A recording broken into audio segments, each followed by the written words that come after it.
Sarah Martinez had always known she wanted to help people. Growing up in a small town in Texas, she watched her grandmother care for anyone who showed up at their door with an injury or illness. Her abuela never turned anyone away, whether they could pay or not. That kindness shaped Sarah's entire worldview. After finishing nursing school with top honors, Sarah could have taken any job she wanted. Hospitals in Dallas and Houston offered her positions with excellent pay and benefits. Instead, she chose something different. She applied to work as a medical officer at military training facilities. The decision surprised everyone who knew her. Sarah was barely 5 feet tall, with a quiet voice and gentle manner. She looked more suited for pediatric nursing than working with tough military recruits. Her friends questioned the choice repeatedly. "Why would you want to deal with all those aggressive young men?" her roommate asked. "You could work in a nice hospital instead." Sarah just smiled. She knew something others didn't understand.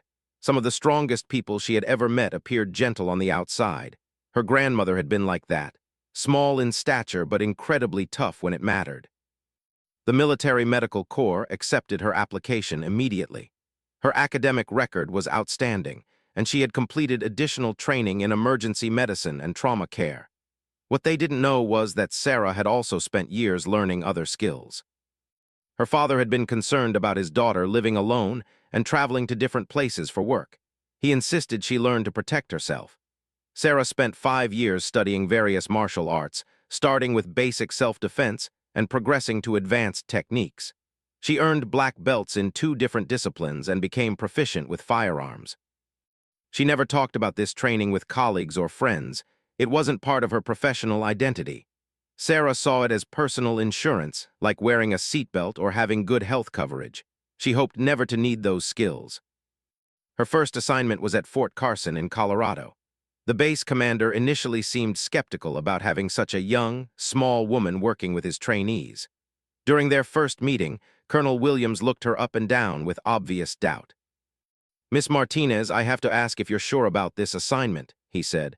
"These recruits can be pretty rough around the edges. Some come from difficult backgrounds. Are you prepared for that environment?" Sarah maintained her professional composure. "Sir, I've reviewed the medical requirements for this position extensively. I'm confident in my ability to provide excellent care for your personnel." The colonel nodded but still looked uncertain. "Well, we'll see how it goes. Sergeant Major Rodriguez will show you around and explain procedures." Sergeant Major Rodriguez turned out to be much more welcoming. He was a career military man who had worked with many medical personnel over the years. He could tell immediately that Sarah knew her business. "Don't mind the colonel," he said as they walked through the medical facility.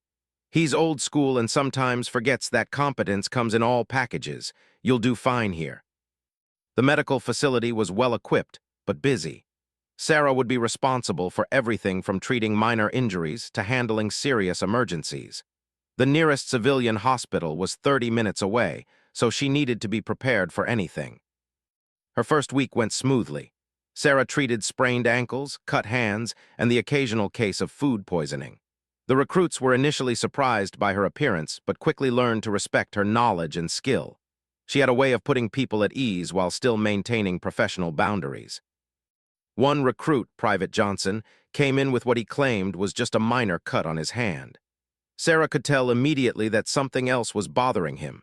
After treating the wound, she asked if he needed to talk about anything else. "It's nothing, ma'am," he said, avoiding eye contact. "Private Johnson, I've been doing this work for a while.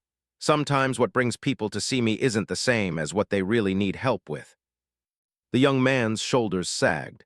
"I've been having panic attacks during training exercises. I don't want anyone to think I'm weak." Sarah spent the next 20 minutes talking with him about anxiety and stress management. She provided resources for counseling and assured him that seeking help showed strength, not weakness. Private Johnson left looking relieved and grateful. Word spread quickly among the recruits that the new nurse was someone they could trust. Sarah's patient load increased as more people felt comfortable coming to her with various concerns. She handled everything with the same quiet competence and genuine care. The other medical staff appreciated having her there too. Dr. Peterson, the senior medical officer, had been handling everything alone for months. Having Sarah there meant he could focus on more complex cases while she managed routine care. "You're a godsend," he told her after her second week. "I was getting burned out trying to handle everything myself. The recruits really respond well to your approach." Sarah enjoyed the work more than she had expected. Each day brought different challenges and opportunities to help people. The military environment was structured and efficient, which she appreciated. Everyone knew their role and worked together toward common goals. The recruits came from all walks of life. Some were fresh out of high school, while others had previous military experience or were starting second careers. Sarah learned something from each interaction. Some taught her about resilience in the face of hardship. Others showed her the importance of teamwork and loyalty. Private Davis was a former gang member from Chicago who joined the military to change his life. He initially viewed all authority figures with suspicion and hostility. When he came in for treatment after a training accident, he was defensive and rude. Sarah treated his injuries without reacting to his attitude. She explained everything she was doing and why.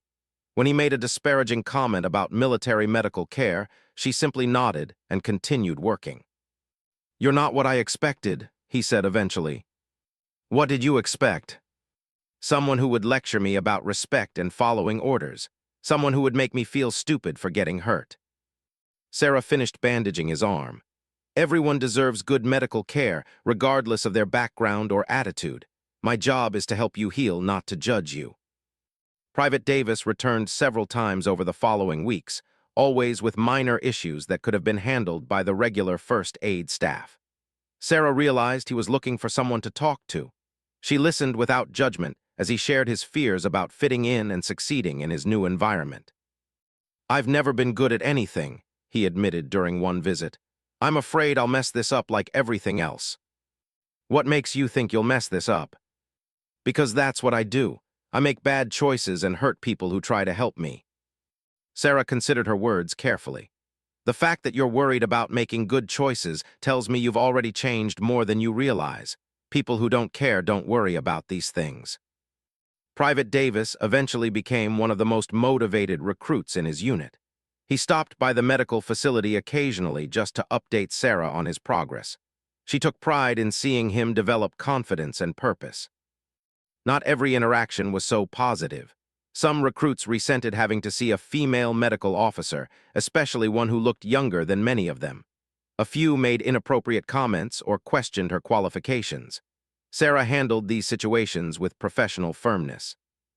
When Private Thompson complained loudly about having to waste time with the little girl nurse, Sarah calmly completed his treatment and documented the interaction. She didn't argue or defend herself. Her work spoke for itself. Sergeant Major Rodriguez heard about the incident and made it clear that disrespectful behavior toward medical staff would not be tolerated. "That nurse has more medical training than anyone else on this base," he told the recruits. "You'll treat her with the same respect you'd show any other officer." Most recruits quickly learned that Sarah's size and appearance had nothing to do with her competence. She consistently demonstrated knowledge, skill, and genuine concern for their welfare. Those who initially doubted her became some of her strongest supporters. The work was demanding but rewarding. Sarah typically worked 12-hour shifts, handling everything from routine checkups to serious emergencies. She was always on call for training accidents or medical crises. The pace was intense but never boring. One evening, she received an emergency call about a recruit who had collapsed during night training. Sarah grabbed her medical kit and ran to the location. She found Private Williams unconscious and barely breathing. Without hesitation, she began emergency treatment. The young man had gone into anaphylactic shock from an allergic reaction to something in his dinner. Sarah administered epinephrine and established an airway while calling for an ambulance. Her quick action saved his life. "You knew exactly what to do," Dr. Peterson said later. "Your response was textbook perfect." Sarah felt proud of her work but didn't dwell on the praise. She had done what she was trained to do. The important thing was that Private Williams recovered fully and could continue his training. Incidents like this built her reputation among both the recruits and the command staff. Word spread that the base had an exceptional medical officer who could handle any situation. Sarah's confidence grew with each challenge she successfully met. She established routines that helped her manage the demanding schedule. Early morning runs helped her stay in shape and clear her mind before long days. She studied medical journals to keep her knowledge current and attended training seminars whenever possible. The base became her second home. She knew the layout of every building and the names of most personnel. Sarah developed friendships with other staff members and began to feel truly settled in her role. Colonel Williams eventually admitted he had been wrong about his initial doubts. "You've proven yourself beyond any question," he told her during a quarterly review. "The recruits respect you, and your medical skills are outstanding. I'm putting in a commendation for your personnel file." Sarah appreciated the recognition, but was more satisfied by the difference she was making in people's lives. Every day brought opportunities to help someone feel better, overcome fear, or develop confidence. This was exactly the kind of work she had dreamed of doing. She had been at the base for 8 months when everything changed. What started as a routine evening would test every skill she had ever learned and reveal abilities that surprised everyone who thought they knew her. The quiet, gentle nurse was about to show a side of herself that would become legendary among the recruits and command staff. The foundation had been laid through months of dedicated service and genuine care for others. Sarah had earned trust and respect through competence and compassion.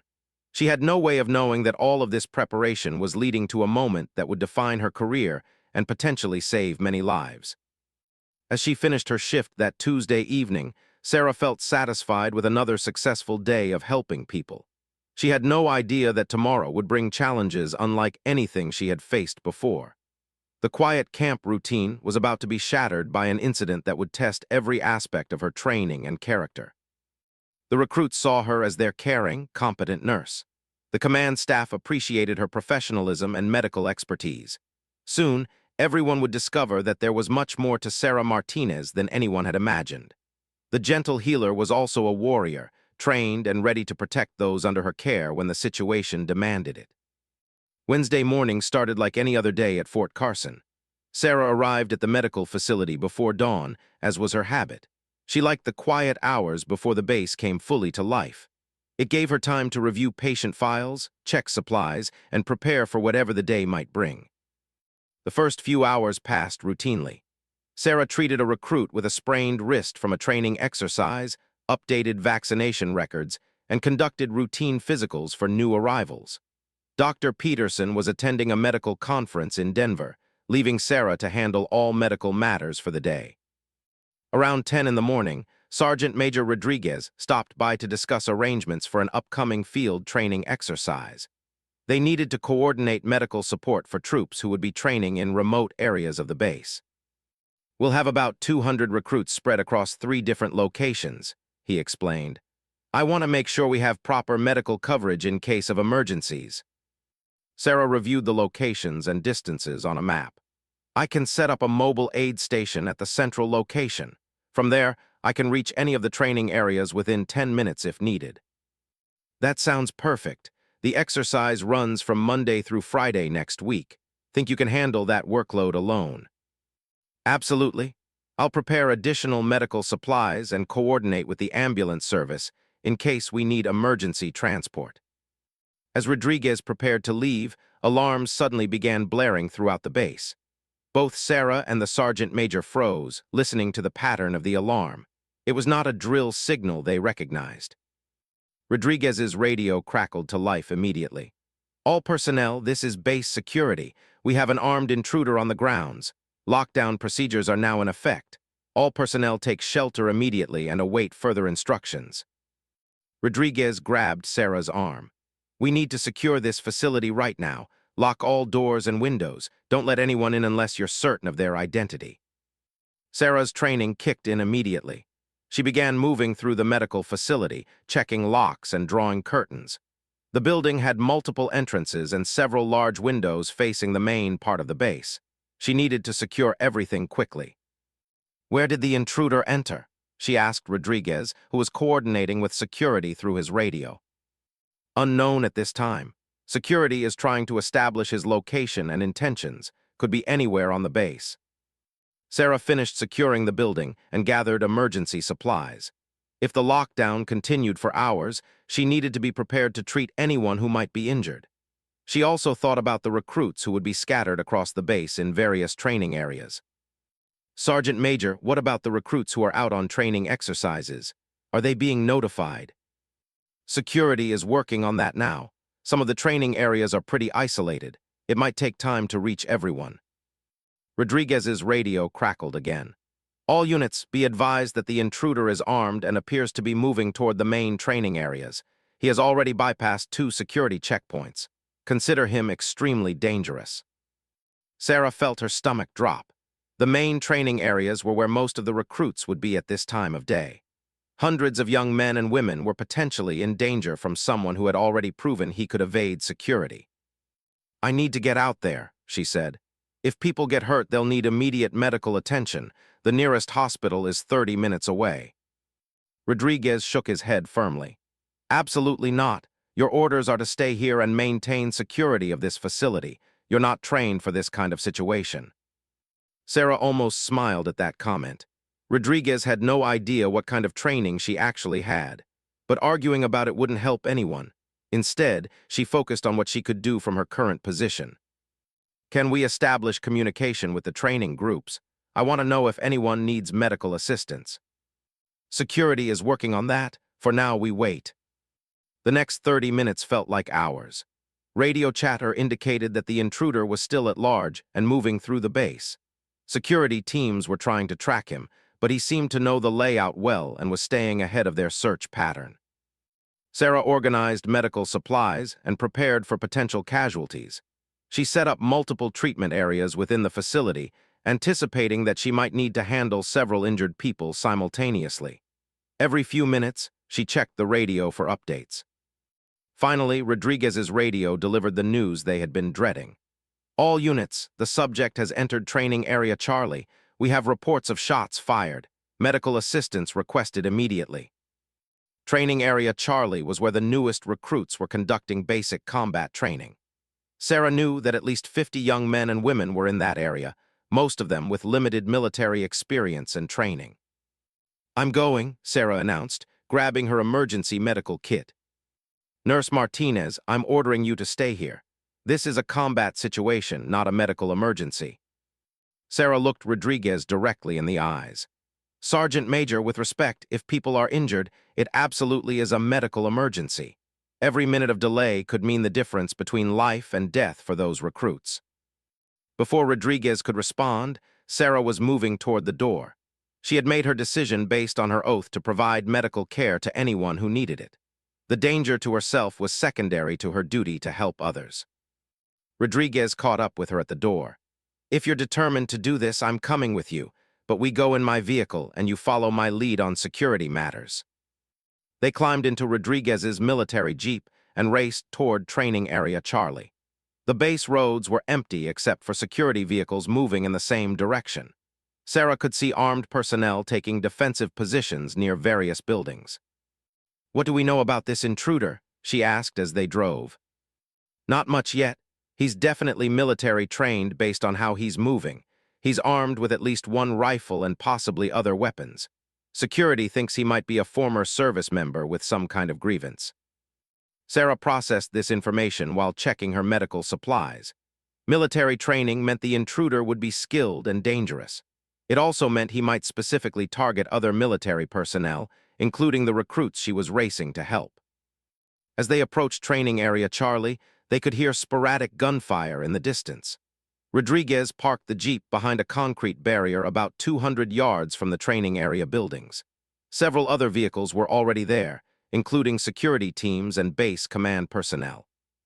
Colonel Williams was coordinating the response from this position. When he saw Sarah get out of the jeep, his expression was a mix of surprise and anger. Nurse Martinez, what are you doing here?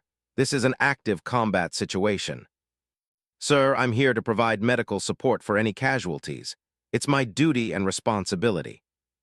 Your responsibility is to stay safe, so you can treat people after we resolve this situation. Before Sarah could respond, a young recruit came running toward their position. He was bleeding from his arm and looked terrified. Sarah immediately moved toward him, but Rodriguez grabbed her arm. Wait, we don't know if it's safe. Sarah gently but firmly removed his hand from her arm. That recruit needs medical attention now. I'm going to provide it. She moved quickly to the injured recruit, who turned out to be Private Davis, the former gang member she had helped months earlier. He was bleeding from a gunshot wound to his upper arm, but was conscious and alert. "Davis, what's happening in there?" "There's some crazy guy with a rifle. He came into the training building shooting at everything. Most of us got out, but some people are trapped inside. He's got them cornered in the supply room." Sarah quickly examined Davis's wound. The bullet had passed through muscle tissue without hitting bone or major blood vessels. She applied pressure bandages and gave him basic first aid. "How many people are trapped?" "Maybe 8 or 10. Some of them are hurt. I heard Johnson screaming before I got out." Private Johnson was the recruit Sarah had helped with anxiety issues. The thought of him trapped and injured made her decision easier. She finished treating Davis and turned to Colonel Williams. "Sir, we have casualties inside that building who need immediate medical attention. I'm requesting permission to enter and provide aid." Williams looked shocked. "Absolutely not. We're not sending anyone else into that building until security clears it." "Colonel, people are bleeding inside there. Every minute we wait increases the risk of permanent injury or death. I took an oath to help people regardless of the danger to myself. And I took an oath to protect the people under my command. That includes you." Sarah understood the colonel's position, but she also knew what her training and conscience demanded. She had skills that could save lives, and she had additional training that might help her get to the casualties safely. "Sir, I understand your concerns, but I have medical training that none of your security people have. If someone is bleeding out in there, I'm the only one who can help them." Rodriguez stepped forward. "If she's determined to go, maybe I can escort her partway. We could get closer and assess the situation." Williams considered this for a moment. More gunfire echoed from the building, followed by what sounded like shouting. The noise made the decision urgent. "All right, but you don't go inside that building unless security gives the all-clear. You get close enough to be ready to help when we neutralize the threat." Sarah nodded agreement, though she had no intention of letting people die while waiting for an all-clear that might come too late. She gathered her medical supplies and prepared to move toward the building. The training facility was a large, single-story structure with multiple entrances and windows. Sarah could see movement inside through some of the windows, but couldn't determine exactly what was happening. The gunfire had stopped for the moment, but she could hear voices shouting inside. As they moved closer, Rodriguez received updates through his radio. Security teams were moving into position around the building, but they hadn't been able to establish visual contact with the intruder or the trapped recruits. "The subject appears to be in the main training room," the radio reported. "We have visual confirmation of several recruits barricaded in the supply room, unknown if any of them are injured." Sarah was now close enough to see one of the windows that looked into the supply room. She could make out several figures huddled against the far wall. Even from this distance, she could see that at least one person was lying on the floor, apparently injured. "There," she pointed to the window. "I can see someone who's hurt. They're not moving." Rodriguez looked through binoculars and confirmed what she had seen. "Looks like someone is down, could be unconscious or worse." Sarah made her decision. The medical emergency was real and immediate. Her duty was clear, regardless of the danger. She started moving toward the building, staying low and using available cover. "Martinez, get back here," Rodriguez called in a harsh whisper. Sarah ignored him and continued moving. She had spotted what looked like a service entrance near the supply room. If she could reach it without being detected, she might be able to get to the injured recruits and provide aid. As she moved closer to the building, Sarah's years of martial arts training became invaluable. She knew how to move quietly and use terrain to her advantage. Her small size, which some people saw as a disadvantage, actually helped her stay concealed. She reached the service entrance and carefully tested the door. It was unlocked. Sarah could hear voices inside, including what sounded like someone giving orders in an angry, unstable tone. The intruder was definitely inside and appeared to be talking to the trapped recruits. Sarah took a deep breath and prepared to enter the building. Everything in her training as a nurse told her to help the injured person she had seen. Everything in her other training told her to be smart and careful about how she did it. She was about to discover that sometimes helping people required more than medical knowledge. Sometimes it required courage, skill, and a willingness to face danger head-on. The quiet nurse was about to become something else entirely. Sarah opened the service door just enough to slip inside the building. The interior was dimly lit, with emergency lighting providing the only illumination. She could hear voices coming from the main training room, about 50 feet from her current position. Moving as quietly as possible, Sarah made her way toward the supply room where the recruits were trapped. Years of martial arts training had taught her how to control her breathing and movement to avoid detection. Each step was carefully placed to minimize noise. As she got closer, she could hear the intruder more clearly. His voice was agitated and unstable, switching between anger and what sounded like grief or desperation. "You people don't understand what they did to me," he was saying.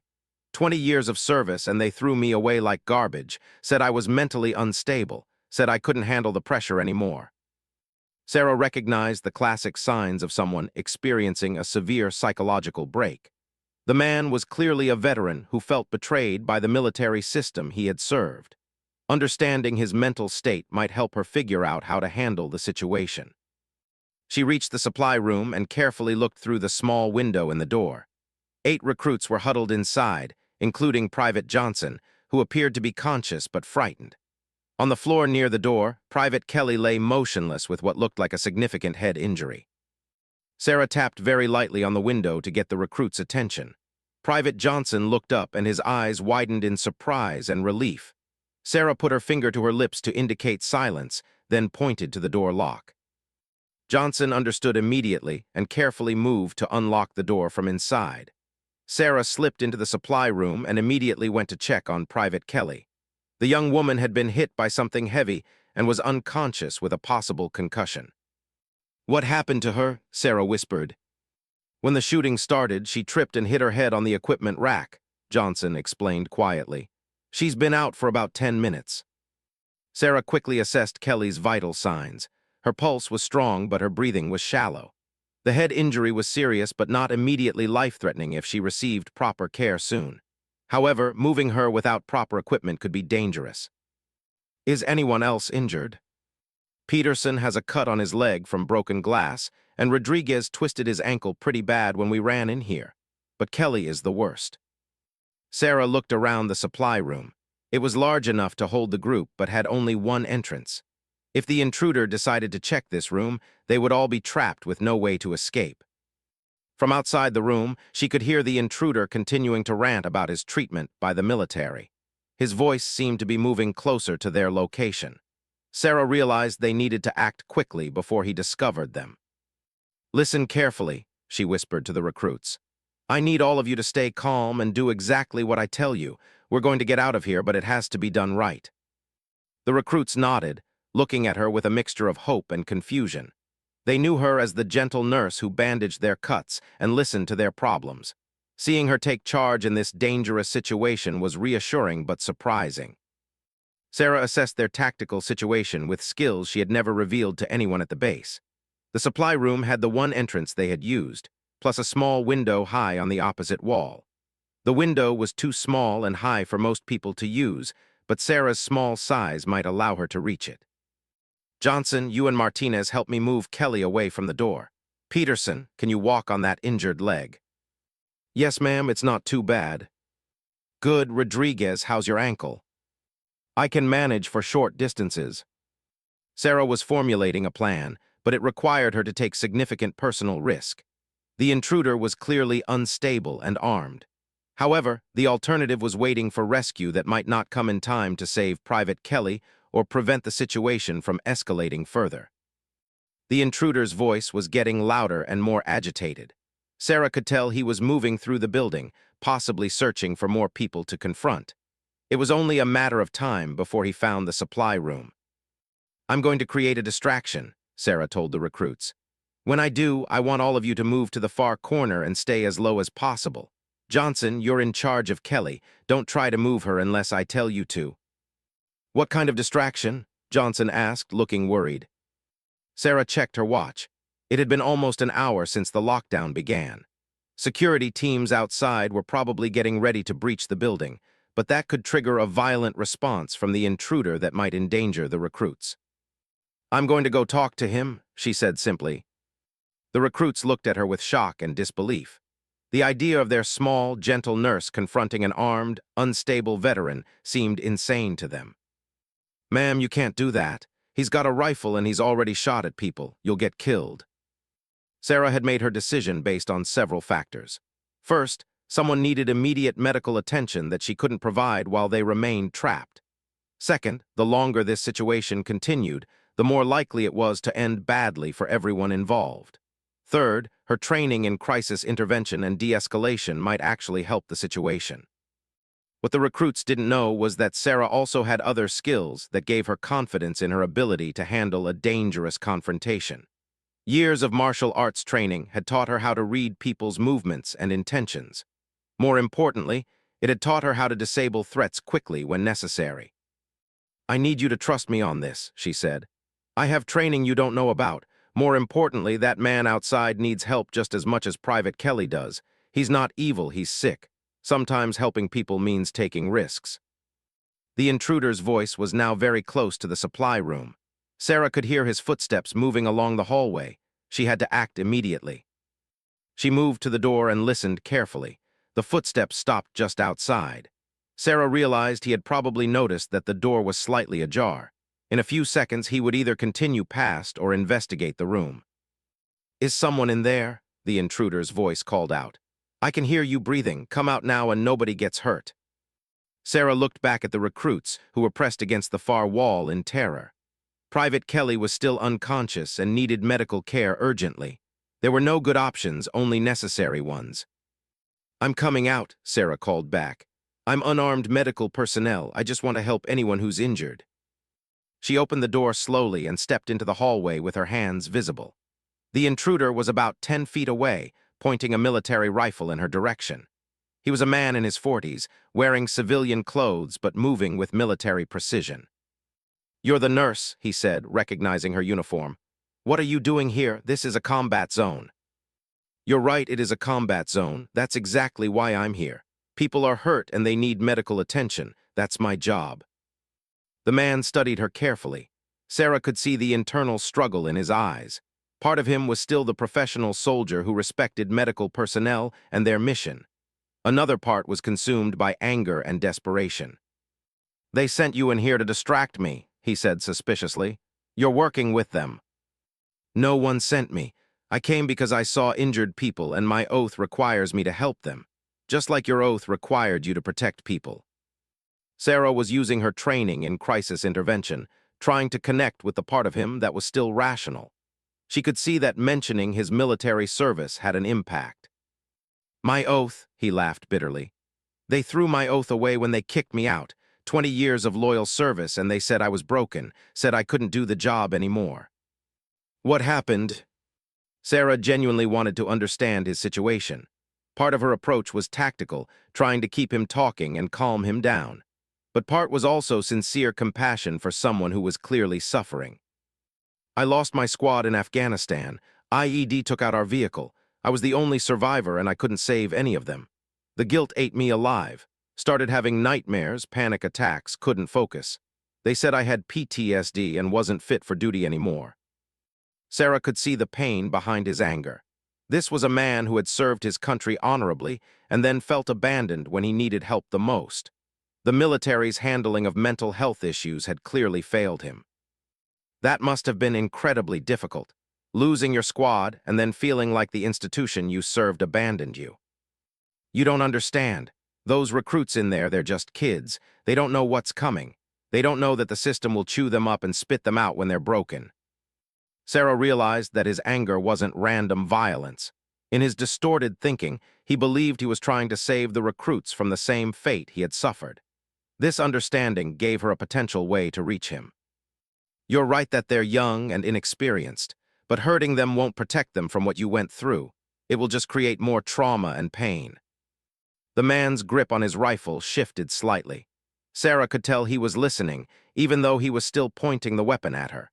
Her years of reading people's body language told her he was conflicted about his actions. What would you do differently? She asked. If you could change how the military handles people who are struggling, what would you do? This question seemed to surprise him. For a moment, the anger in his eyes was replaced by something else, perhaps hope or a desire to be understood. I would make them understand that asking for help isn't weakness. I would make sure no one gets thrown away just because they're hurting. That's exactly right. And you know what?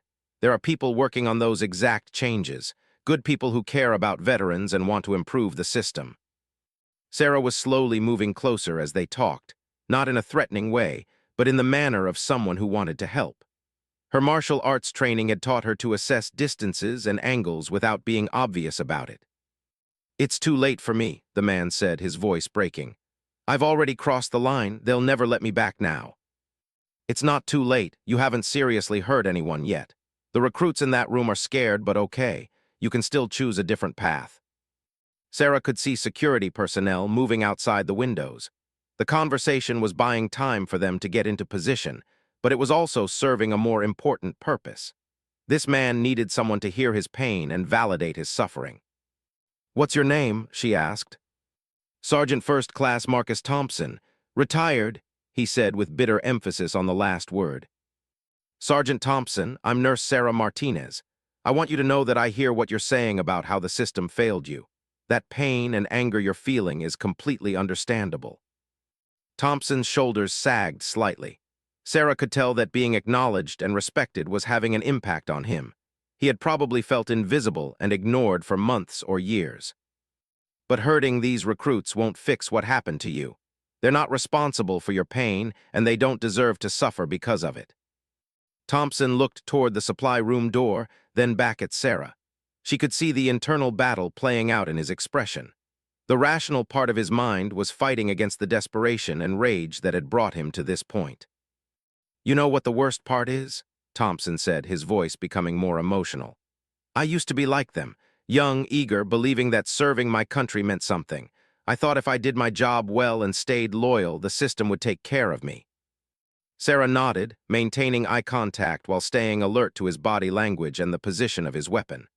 "That belief wasn't wrong, Sergeant. You did serve honorably, and you deserved better support when you needed it. But they don't see it that way. To them, I'm just another broken veteran who couldn't handle the pressure. They have no idea what it's like to watch your friends die and know you couldn't save them." Sarah could hear the genuine anguish in his voice. This wasn't just anger about poor treatment. It was grief and guilt that had festered without proper support or understanding. She knew that addressing his emotional pain might be more effective than trying to reason with his anger. "Survivor's guilt is real and devastating," she said. "The fact that you survived when your squad doesn't mean you failed them. Sometimes terrible things happen despite everyone's best efforts." Thompson's grip on the rifle loosened slightly. Sarah could see tears forming in his eyes as he struggled with emotions he had probably been suppressing for years. "I replay that day over and over. If I had been more careful about the route we took, if I had spotted the IED sooner, if I had insisted we use different vehicles. You were doing your job to the best of your ability with the information you had. No soldier can predict and prevent every possible danger. That's why they're called the fog of war and the fortunes of war." Sarah was carefully moving closer as they talked, positioning herself for what might need to happen next. Thompson was clearly struggling with his emotions, which made him both more vulnerable to reason and potentially more unpredictable. "The recruits in that room," she continued, "they look up to veterans like you. They want to learn from your experience and serve with the same dedication you showed. Hurting them won't honor your fallen squad members' memory. I just wanted someone to understand, to acknowledge what we sacrificed and what it cost us. I understand and I acknowledge it. Your service mattered, your sacrifice mattered, your squad's sacrifice mattered, but this isn't the way to make people understand that." Thompson looked around the hallway as if seeing it clearly for the first time. Sarah could tell that the rational part of his mind was reasserting itself. The combination of being heard and having his service acknowledged was helping him recognize the reality of his situation. "I don't know how this got so out of hand," he said quietly. "I just came here to talk to someone to make them understand. But when the security guards tried to stop me, I got angry. Everything just spiraled out of control." Sarah took another small step closer. "It's not too late to make this right. Those recruits are scared but unharmed. No one has been seriously hurt. You can still choose to end this peacefully." What's the point? Even if I surrender now, I'll spend the rest of my life in prison. My military career is over, my reputation is destroyed, and I'll never be able to help other veterans who are going through what I went through. Sarah realized that Thompson's despair about his future was as much of a threat as his anger had been. If he believed he had nothing left to lose, he might decide to escalate the situation rather than surrender. That's not necessarily true. If you put down the weapon and surrender peacefully, that will count for something. Courts understand PTSD and the struggles veterans face. There are programs and support systems that didn't exist when you first needed help. You really believe that? I do, and more importantly, there are people working every day to improve how we treat veterans with mental health issues. Your story could actually help make those changes happen faster. Thompson seemed to consider this possibility. Sarah could see him weighing his options and perhaps beginning to see alternatives to the path he had been on. From the supply room behind her, Sarah heard a soft moan. Private Kelly was regaining consciousness, which was a good sign medically but potentially dangerous if she made noise that startled Thompson. "Sergeant, there's a young woman in that room who has a head injury. She needs medical attention soon or she could have permanent brain damage. Will you let me help her?" Thompson looked toward the supply room, then back at Sarah. She could see him struggling with the decision. Part of him wanted to maintain control of the situation, while another part recognized the legitimacy of her medical concern. "You're not trying to trick me. I'm a nurse. My oath is to help injured people regardless of the circumstances. That young woman didn't choose to be here any more than you chose to go through what you experienced in Afghanistan." Thompson slowly lowered his rifle until it was pointing at the floor rather than at Sarah. It was a small gesture, but it indicated a significant shift in his mental state. "Go help her," he said, "but stay where I can see you and don't try anything clever." Sarah nodded and moved toward the supply room. As she reached for the door handle, she could hear Thompson following behind her. She opened the door slowly and stepped inside, with Thompson remaining in the doorway where he could observe. Private Kelly was now conscious but disoriented. The other recruits were pressed against the far wall, looking terrified at seeing the armed intruder so close to them. Sarah knelt beside Kelly and began checking her vital signs. "Kelly, can you hear me? Do you know where you are?" "My head hurts," Kelly mumbled. "What happened?" "You hit your head during an emergency situation. I need to check your pupils and reflexes." Sarah went through a quick neurological assessment while Thompson watched from the doorway. Kelly's responses were sluggish but appropriate, indicating a concussion but probably not serious brain damage. "She's going to be okay," Sarah told Thompson, "but she needs to get to a hospital for proper evaluation and monitoring." Thompson was looking at the frightened recruits with what appeared to be regret. Sarah could see that seeing their fear was having an impact on him. "They're so young," he said quietly. "Just kids, really." "Yes, they are. Kids who joined the military because they wanted to serve something bigger than themselves, just like you did 20 years ago." Private Johnson, despite his fear, spoke up from the corner. "Sir, we heard what you said about losing your squad. I'm sorry that happened to you. That must have been horrible." Thompson looked surprised that one of the recruits had addressed him directly. Sarah could see that Johnson's expression of sympathy was affecting him deeply. "Thank you," Thompson said, his voice breaking slightly. "They were good soldiers, good people." "I'm sure they were," Johnson continued. "And I'm sure they would be proud of your service even if things got difficult afterward." Sarah realized that Johnson was intuitively doing exactly the right thing. By acknowledging Thompson's loss and honoring his service, the young recruit was helping the veteran see past his pain and anger. "What were their names?" asked Private Peterson from across the room. "Your squad members, I mean." Thompson seemed surprised by the question. "Why do you want to know?" "Because they should be remembered. They gave their lives for our country." Thompson's composure completely broke down at this point. He slumped against the doorframe and began crying openly. The rifle fell from his hands and clattered to the floor. "Rodriguez, Smith, Williams, and Jackson," he said through his tears. "They were all good soldiers. Rodriguez had a baby daughter he never got to meet. Smith was getting married when we got back. Williams wanted to be a teacher after his service ended. Jackson was the funniest guy you ever met. He could make anyone laugh, even in the worst situations." The recruits listened respectfully as Thompson shared the memories of his fallen comrades. Sarah could see that talking about them as people rather than just casualties was helping him process his grief in a healthier way. "They sound like amazing people," Johnson said. "I wish I could have met them." Sarah seized this moment of emotional breakthrough to make her move. While Thompson was distracted by his grief and the weapon was on the floor, she quickly stepped forward and kicked the rifle away from him. However, instead of trying to restrain him, she put her hand gently on his shoulder. "Sergeant Thompson, you've carried this pain alone for too long, but you don't have to carry it alone anymore. There are people who want to help you honor your squad's memory in a positive way." Thompson didn't resist or try to retrieve the weapon. He seemed exhausted by the emotional release and perhaps relieved to have finally shared his burden with people who listened without judgment. "What happens now?" he asked. "Now we get Kelly the medical care she needs, and we get you the help you should have received a long time ago." Sarah could hear security personnel moving in the hallway outside. Thompson could hear them too, but he made no effort to resist or flee. "Will you stay with me when they come in?" he asked. "I don't want to be alone when this ends." "Of course I will. You're not alone anymore." The security team entered the hallway cautiously, weapons drawn but not threatening. Sarah stepped into the doorway with her hands visible. "The situation is under control," she called out. "The subject has surrendered and there are no serious injuries." Sergeant Major Rodriguez was among the security personnel. He looked shocked to see Sarah standing calmly in the doorway while Thompson sat peacefully against the wall. "What happened here?" Rodriguez asked. "Sergeant Thompson is a veteran suffering from PTSD related to combat losses in Afghanistan. He came here looking for understanding and acknowledgement of his sacrifice. The situation escalated beyond his intentions, and he's ready to surrender peacefully." Thompson stood up slowly with his hands visible. "I'm sorry for the fear I caused," he said to the recruits. "That was never my intention."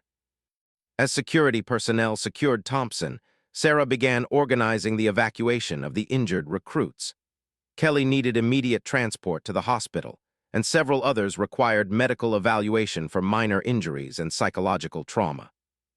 "How did you do that?" Rodriguez asked as medics arrived to assist with the casualties. "How did you talk him down from an armed standoff?" Sarah considered her answer carefully. "Sometimes people just need someone to listen and acknowledge their pain. Sergeant Thompson isn't a criminal. He's a wounded warrior who fell through the cracks of a system that should have caught him." As Private Kelly was loaded onto a stretcher for transport, she grabbed Sarah's hand. "Thank you," she whispered. "You saved us all."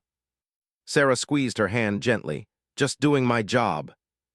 But as she watched Thompson being led away in handcuffs, Sarah knew that what had happened in that building was about much more than just her job. It was about recognizing the humanity in everyone, even in the middle of a crisis. It was about using whatever skills and training she had to help people, regardless of which side of a conflict they were on. The recruits would remember this day not just as the time they were threatened by an armed intruder, but as the day their nurse showed them what real courage and compassion looked like under pressure. The immediate aftermath of the incident was controlled chaos. Emergency vehicles filled the base roads as medical personnel, security teams, and investigators converged on the training facility.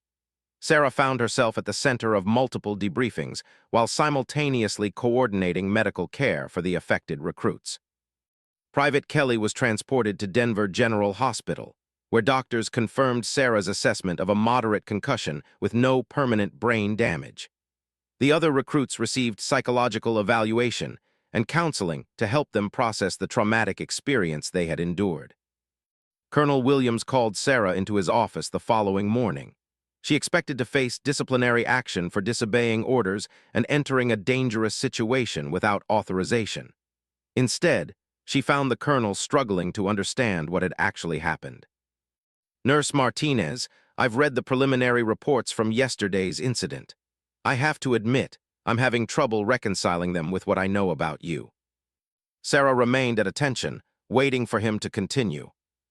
"According to multiple witnesses, you disobeyed direct orders, entered an active combat situation, and somehow managed to defuse an armed standoff through conversation.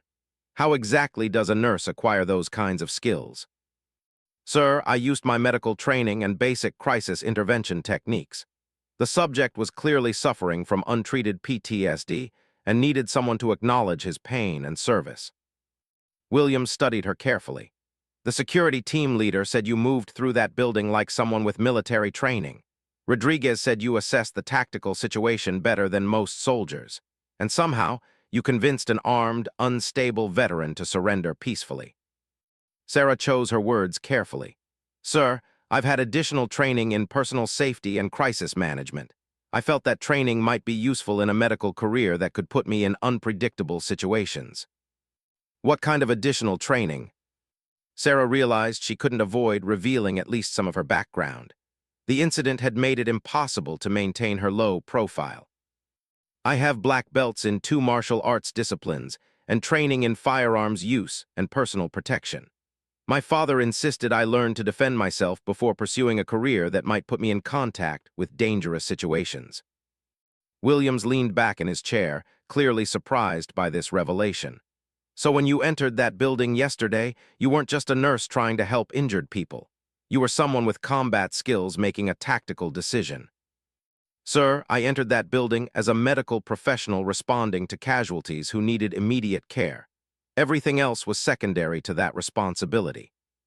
But you were prepared to use those other skills if necessary.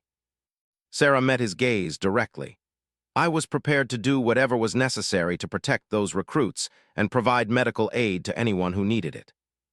Williams was quiet for several minutes, processing this new information about someone he had thought he understood completely. The base commander is recommending you for a commendation, he said finally. Your actions probably saved lives yesterday, both among the hostages and possibly including the perpetrator himself. Thank you, sir. But I hope the focus will be on getting Sergeant Thompson the help he needs rather than on my actions. About that, Thompson has been charged with multiple felonies related to yesterday's incident. However, his military record and the circumstances of his mental health struggles are being taken into consideration. There's a possibility he could receive treatment rather than just punishment. Sarah felt relief at this news. She had been worried that Thompson would be treated purely as a criminal rather than as a veteran struggling with service-connected trauma. The recruits who were in that room have asked to speak with you, Williams continued. They want to thank you personally for what you did. How are they handling the psychological impact? Better than expected, actually. The base psychologist thinks your calm handling of the situation helped minimize their trauma.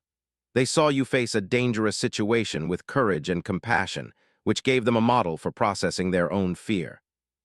Later that day, Sarah met with the recruits who had been trapped in the supply room. They gathered in a conference room at the medical facility, looking much better than they had during the crisis, but still showing signs of stress from their ordeal. Private Johnson spoke for the group. Ma'am, we wanted to thank you for what you did yesterday, but we also wanted to understand it better. How did you know how to handle that situation? Sarah looked around the room at their expectant faces. These young people had been through a traumatic experience, and they deserved honest answers about what they had witnessed. I've had training beyond what most nurses receive, she explained. But more importantly, I recognized that Sergeant Thompson was in pain, not just angry. Sometimes when people are hurting badly enough, they make poor decisions that endanger themselves and others. You weren't afraid of him? Asked Private Peterson. I was absolutely afraid. Fear is a normal response to danger, but I've learned that you can be afraid and still do what needs to be done. Courage isn't the absence of fear, it's action in spite of fear. Private Kelly, who had returned to the base after her hospital stay, raised her hand. Ma'am, you could have waited outside for security to handle the situation. Why did you risk your life for us? Sarah considered the question carefully. Because each of you is someone's son or daughter, brother or sister. You have people who love you and futures ahead of you. My job is to protect that, regardless of the risk to myself. But you're just a nurse, said Private Rodriguez, then immediately looked embarrassed by his words. I mean, we never expected. Sarah smiled. I understand what you mean. You expected nurses to be gentle and passive, focused only on traditional medical care. But being a healer doesn't mean being helpless. Sometimes protecting people requires different kinds of strength. The conversation continued for over an hour. with the recruits asking questions about courage, duty, and how to handle situations where doing the right thing involves personal risk. Sarah realized that the incident had become a teaching moment about the complexity of service and sacrifice. Private Johnson stayed after the others left. "Ma'am, can I ask you something personal?" "Of course." "Do you think Sergeant Thompson will be okay? I mean, will he get the help he needs?" Sarah was touched by Johnson's concern for the man who had threatened them all just days earlier. It showed remarkable maturity and empathy. "I think he has a better chance now than he did before. Sometimes it takes a crisis to get people the help they should have received earlier. Your kindness toward him in that room probably helped him more than you realize. I just kept thinking about what you always tell us about treating people with dignity regardless of their behavior. Even when he was pointing a gun at us, I could see that he was hurting." This comment made Sarah realize that her approach to patient care had been influencing the recruits beyond just their medical interactions. They had learned lessons about compassion and human dignity that they were able to apply even in a crisis situation. Over the following weeks, news of the incident spread throughout the base and beyond. Sarah found herself the subject of attention she had never wanted or expected. Other medical personnel sought her advice on crisis intervention. Military leaders consulted with her about improving mental health support for veterans. The most meaningful recognition came from an unexpected source. Sarah received a letter from Sergeant Thompson, written from the military hospital where he was receiving treatment. "Dear Nurse Martinez," the letter began, "I want to thank you for seeing me as a person instead of just a threat. In that hallway, you were the first person in years to really listen to my pain and acknowledge my service without judgment. Your compassion gave me hope that I could find a way forward instead of just giving up." The letter continued, "I also want to thank you for helping me remember what I was fighting for in the first place. Those young recruits deserve to serve in a military that will support them when they need it, not abandon them like I felt abandoned. I want to spend whatever time I have left working to make sure no other veteran falls through the cracks the way I did." Thompson's letter included updates on his progress in therapy and his plans to work with veterans advocacy organizations once his legal situation was resolved. The man who had been consumed by anger and despair was finding purpose in helping others avoid his fate. Sarah also received news about the long-term impact of the incident on the recruits who had been involved. All of them completed their training successfully, and several specifically mentioned how the experience had taught them about leadership under pressure. Private Johnson was selected for advanced leadership training, partly based on his mature handling of the crisis. Private Kelly chose to pursue additional medical training, inspired by Sarah's example of using professional skills to help people in dangerous situations. The incident led to policy changes at Fort Carson and other military installations. New protocols were established for identifying and supporting veterans who might be struggling with mental health issues. Sarah was asked to help develop training programs for medical personnel on crisis intervention and de-escalation techniques. Dr. Peterson returned from his conference to find that his quiet nurse had become something of a legend on the base. "I leave for 1 week and you become an action hero," he joked. "Should I be worried about being upstaged?" Sarah laughed. "I'm still the same nurse I always was. I just had to use some additional skills when the situation required it." "That's exactly what makes you extraordinary," Peterson replied. "You were ready for something no one expected, and you handled it with the same professionalism and compassion you bring to routine medical care." The base commander decided to establish a new position focused on crisis intervention and veteran support services, offering it to Sarah. After careful consideration, she declined the promotion. "I appreciate the recognition," she told Colonel Williams, "but my heart is in direct patient care. I want to keep working with recruits and helping them succeed in their military careers." Williams respected her decision. "In that case, would you be willing to train other medical personnel in crisis intervention techniques? We could formalize that as part of your regular duties." Sarah agreed to this compromise, which allowed her to maintain her primary role while sharing her knowledge with others who might face similar situations. As months passed, the incident became part of the base's culture and training. New recruits heard the story of the nurse who faced down an armed intruder through compassion and courage. It became an example of how military values like duty, honor, and selfless service could be expressed in many different ways. Sarah continued her daily work of treating injuries, conducting physicals, and providing medical counseling to recruits. But now her interactions carried additional weight. The young men and women she cared for knew that their gentle nurse was also someone who would risk everything to protect them. The incident had revealed aspects of Sarah's character and training that surprised everyone, including herself. She had always known she was capable of defending others if necessary, but she had never imagined doing so would require such a complex combination of medical knowledge, crisis intervention skills, and physical readiness. More importantly, the experience had shown her that being a healer sometimes meant addressing more than just physical wounds. Sergeant Thompson had been suffering from invisible injuries that the system had failed to treat properly. The recruits had needed to see examples of moral courage under pressure as much as they needed medical care. Sarah's reputation extended beyond Fort Carson as word of the incident spread through military medical networks. She received invitations to speak at conferences and training seminars about crisis intervention and the expanded role of medical personnel in emergency situations. Each speaking engagement reinforced her belief that medical professionals needed to be prepared for situations beyond traditional healthcare delivery. The world was complex and unpredictable, and healers needed to be ready to use whatever skills they possessed to protect and serve others. The young woman who had chosen military medical service to help people had discovered that helping sometimes required courage, quick thinking, and unconventional approaches. Sarah Martinez had shown that strength came in many forms, and that the most effective warriors were sometimes those who fought first with compassion and understanding.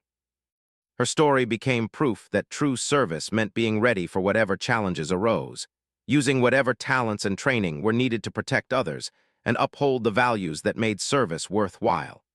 The camp nurse had revealed herself to be exactly what the military needed, a healer who could also be a protector when circumstances demanded it.